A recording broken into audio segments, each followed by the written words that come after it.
prédécesseur, je sais pas, peut-être là, je sais pas. Ouais.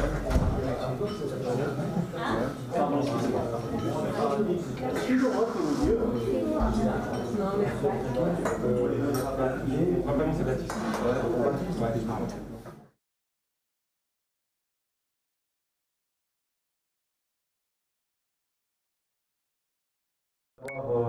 Organiser, Laurence et Jack, cette réunion entre Ululeurs.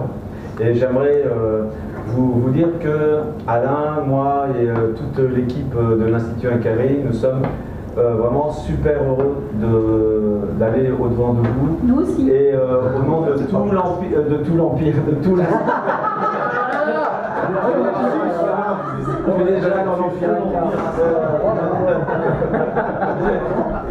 au nom de toute l'équipe de l'Institut Incaré, Cusco, on est très reconnaissant à vous parce que sans votre appui, sans votre soutien actif, on n'aurait pas pu lancer les premières analyses.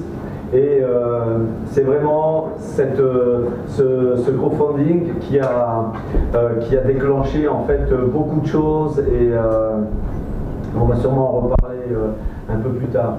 Je voudrais insister sur le fait que l'Institut Incaré, c'est d'abord et avant tout et exclusivement de la recherche archéologique et que nous, depuis 1998, d'abord à titre personnel, et à partir de 2009, avec mon groupe auquel on a donné un statut légal, on se consacre uniquement à la recherche archéologique.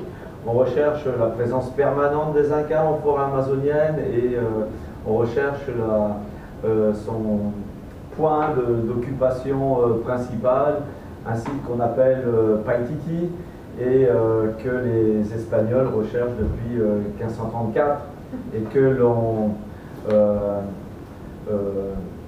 on a réalisé une vingtaine de campagnes sur le terrain. On a eu la chance de repérer, de découvrir pour la science en tout cas, et avec le ministère péruvien de la Culture, un peu plus d'une vingtaine de sites qui ont été reconnus d'ailleurs il n'y a pas très longtemps. J'ai reçu un document au courant du mois d'août, et puisqu'ils vont commencer à faire le cadastre de certains de ces sites, et que l'on est pratiquement, on est persuadé, moi en tout cas, d'avoir peut-être localisé le site principal, le fameux Paititi, que depuis ces dernières années, ces 5 dernières années, on essaye d'atteindre ce site. Et que c'est en préparant la campagne Paititi 2017 que nous avons reçu dans les bras l'affaire de Nazca.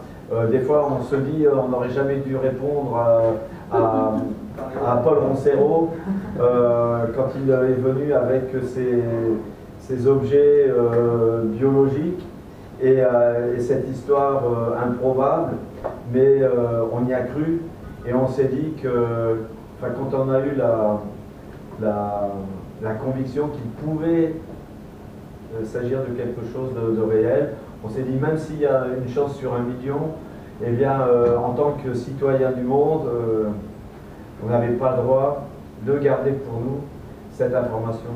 Et donc on se dit il y a peut-être des millions de personnes, il y a sûrement des millions de personnes à travers le monde depuis des décennies qui recherchent cette preuve, et la preuve on l'a peut-être là.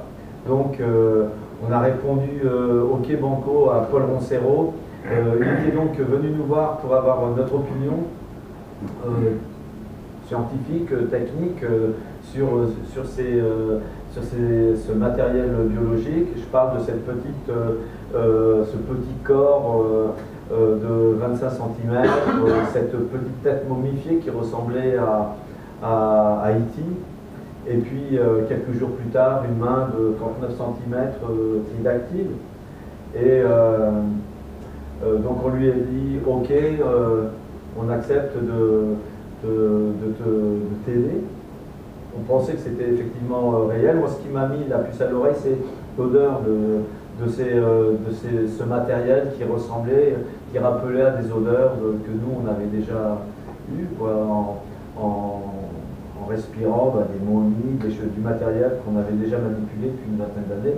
Et on s'est dit, alors le but c'est aussi de diffuser l'information. Alors on lui a dit d'accord, on va se lancer dans cette affaire, mais à condition, et la condition exclusive, c'est que l'on applique à ce cas les méthodes que nous on manie, c'est-à-dire celles de l'archéologie moderne. On s'est dit qu'en diffusant l'information, on ne pourrait pas l'occulter, la cacher, si elle s'avère réelle, authentique. Et puis, en apparaissant sans lunettes de soleil et sans bonnet, comme le fameux Luis Roncero, c'est une manière aussi de se protéger. Oui, donc les objectifs au départ du crowdfunding, on l'a lancé début février. Donc à cette époque-là, on avait d'accessibles les têtes, les mains et le corps de 38 cm, c'est ça. Hein.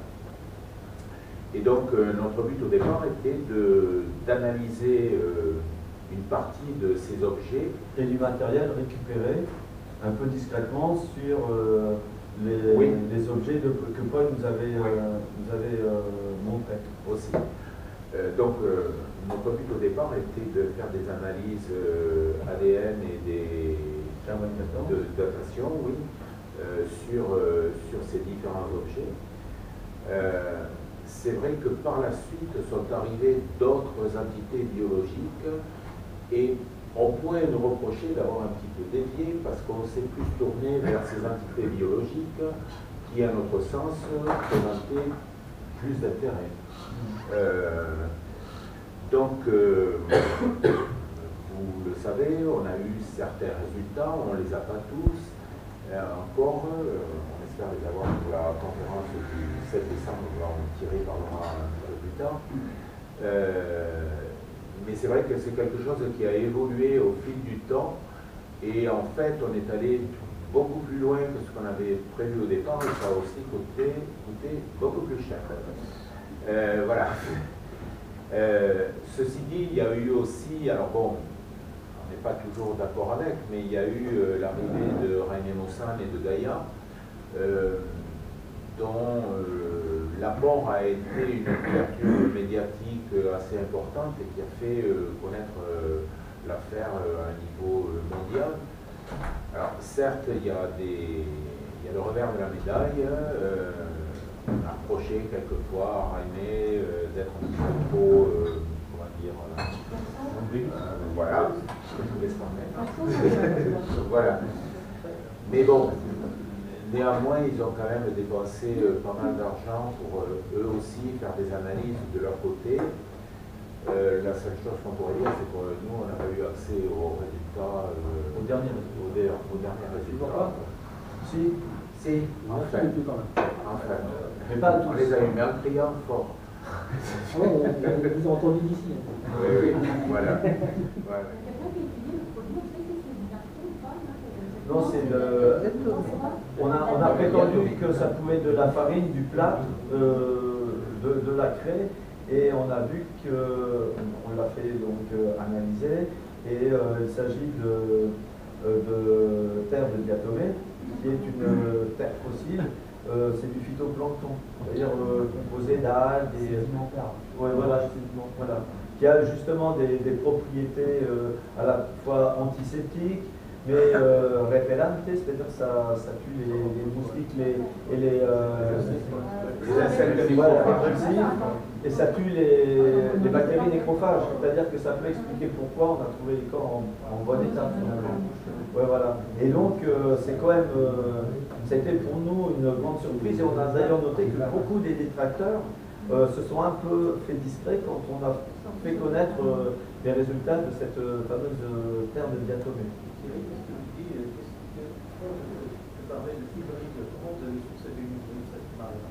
Ah bah, nous, c'est juste une impression, c'est quand on voit la... C'est une question qu'on va nous poser le 2 novembre. Bah, oui, on peut l'appeler autrement. On a d'un côté, il y a ces petits êtres de 60 cm en moyenne, comme Albert, comme Josefina, comme Victoria et d'autres. On en a récupéré 7, qui sont plutôt de type reptilien, et puis Maria qui se rapproche énormément des humains quand même. Et on a l'impression qu'elle est en mi-chemin entre les reptiliens et les humains. Sauf que bon, elle n'a pas de poitrine, contrairement à la représentation 3D un peu stupide de Jaime Mendoza. Je dis, mais ça vaut rien, ta représentation, parce qu'ils ont fait une reproduction de Maria en lui mettant une poitrine et en lui mettant un faciès de Homo habilis. Alors que ce n'est absolument pas la réalité. Maria n'a pas de poitrine, elle n'a pas de nombril, et puis elle a un faciès qui est quand même très très humain et qui n'a rien de simiesque. Tu vois. Et alors l'Académie de Russie, nationale de Russie, a déterminé plus de 10 anomalies par rapport à l'espèce humaine. Pardon? C'est une peau reptilienne? Ah non, c'est une peau humaine. Ouais. Et elle sera peut-être de la coïdien. ah ben quand on nettoie un petit peu le corps de la terre de diatomée, la peau est grise. Mais ça peut être l'effet d'un contact de longue durée avec la terre de diatomée. Mais oui, c'est gris. Il va y avoir beaucoup de choses qui parlent, et beaucoup s'improvisent scientifiques, et ça demande malgré tout des connaissances, une démarche, et puis trois, une intégrité. Tu vois. C'est pas évident. C'est super intéressant, et c'est précisément ce que nous voulions à travers la conférence du 7 décembre à NASCA, c'est-à-dire donner la parole aux spécialistes et à ceux qui ont manipulé ces reliques. Alors c'est pas tout à fait des momies parce qu'elles n'ont pas suivi le processus de momification, c'est plutôt des corps desséchés. Et je pense qu'il faut les écouter, ces chercheurs. Alors dis-moi, comment ça se passe retour en France auprès des contributeurs, auprès de tous les gens qui te suivent depuis le départ?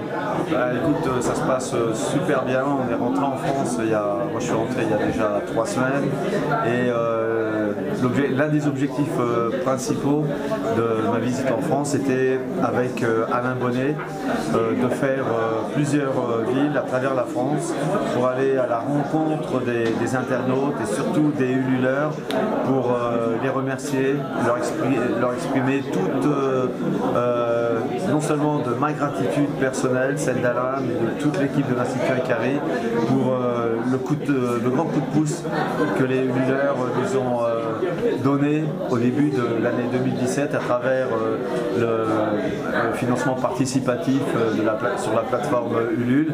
Grâce aux 39 510 € que nous avons reçus, nous avons pu lancer les analyses ADN et plus que ça, ça nous a permis de financer les radios, certaines sessions de scanner, ça nous a permis de financer beaucoup de choses, et encore une fois, sans vous, on n'aurait pas pu donner une bonne impulsion à cette affaire.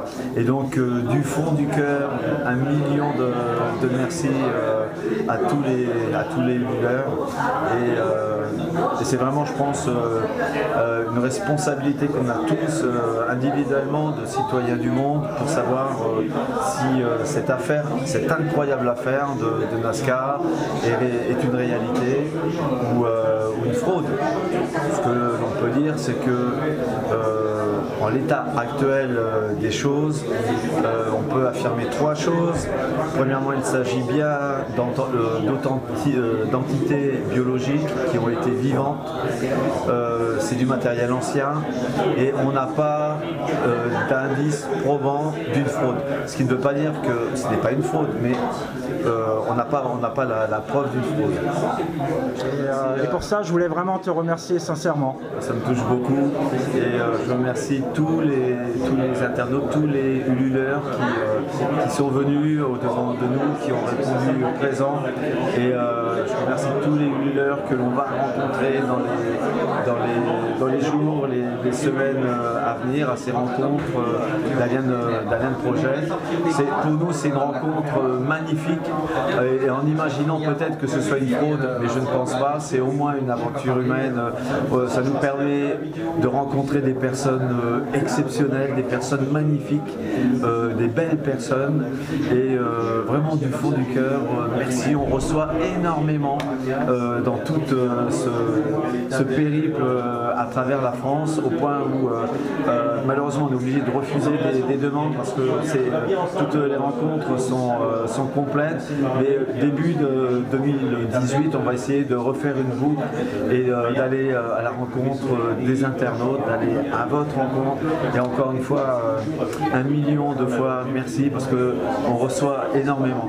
On fait peut-être des maladresses dans les recherches, on respecte peut-être pas toujours les protocoles, on essaye de le faire, mais on est dans des situations un peu compliquées avec les Wakeros, et on va essayer, on a vraiment l'énergie pour aller jusqu'au bout de cette affaire, et vraiment l'envie de savoir s'il s'agit du Largo du Cochon, s'il s'agit soit d'une fraude, soit peut-être d'un événement peut-être historique si c'est authentique. Même s'il y a une chance sur 1 million, ça veut dire qu'il y a une chance.